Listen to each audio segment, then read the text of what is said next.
Hello everyone, આજે આપણે બનાવશું કોર્ન પકોડા કે પછી ભૂટ્ટાના પકોડા. બહુ જ વધારે યમ્મી બને છે. મુંબઈ લોનાવાલામાં આ ઘણા જ ફેમસ છે. સ્ટ્રીટ ફૂડના રૂપમાં વરસાદની સિઝનમાં આ બહુ જ વધારે જોવામાં આવે છે. આજે એને ઘરે બનાવવાની આસાન રીત તમારી સાથે શેર કરીશ. કોઈ પણ ઝંઝટ વગર બહુ ટેસ્ટી અને મજેદાર બનવાના છે.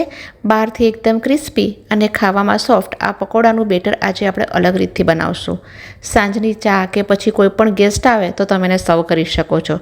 તો આ ટેસ્ટી ક્રિસ્પી મજેદાર કોર્ન પકોડા બનાવવાનું શરૂ કરીએ. અહીંયા મેં લીધું છે એક ફ્રેશ સ્વીટ કોર્ન. એમાંથી એના દાણા નીકાળી લેશું અને એને મિક્સીમાં ગ્રાઇન્ડ કરી લેશું.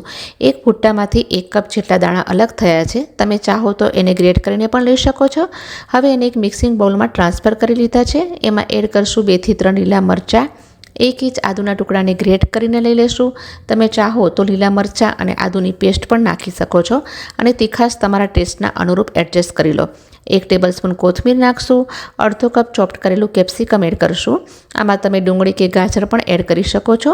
સ્વાદના અનુસાર મીઠું નાખશું. 1/4 ટીસ્પૂન હળદરનો પાવડર લેશું. અડધી ચમચી કાશ્મીરી લાલ મરચાંનો પાવડર લેશું અને પકોડાને ચટપટો ટેસ્ટ દેવા માટે ચાટ મસાલો એડ કરશું. હવે મેં અહીંયા 1 કપ બેસન એટલે કે ચણાનો લોટ લીધો છે.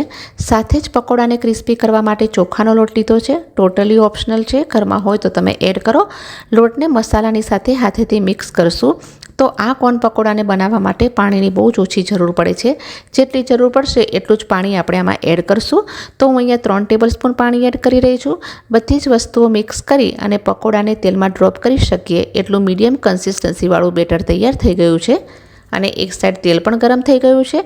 તેલ ગરમ થઈ જાય પછી જ આ બેટરમાં 1 ટેબલસ્પૂન લીંબુનો જ્યુસ એડ કરવાનો છે અને સાથે જ 1 ચૂટકી બેકિંગ સોડા નાખશું અને હાથેથી એને મિક્સ કરી અને 1 મિનિટ માટે ફેંટશું.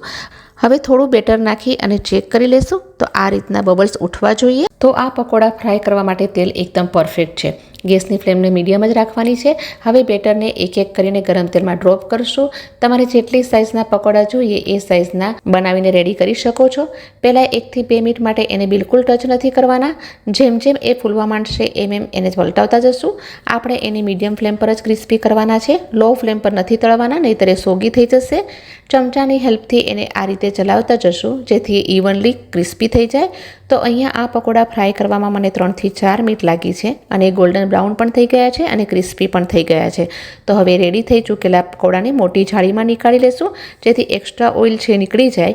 તો હવે એને એક પ્લેટમાં નીકાળી લઈએ. બીજો બેચ પણ આપણે રેડી કરી નાખ્યો છે. તો એકદમ ક્રિસ્પી અને ટેસ્ટી કોર્નના પકોડા બનીને તૈયાર થઈ ગયા છે.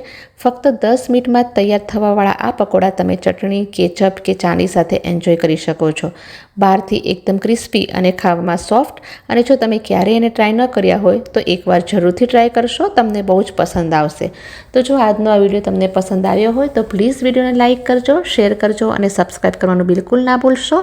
જલ્દીથી મળીશ ફરી નવા એક વિડીયો સાથે. ત્યાં સુધી take care and thanks for watching.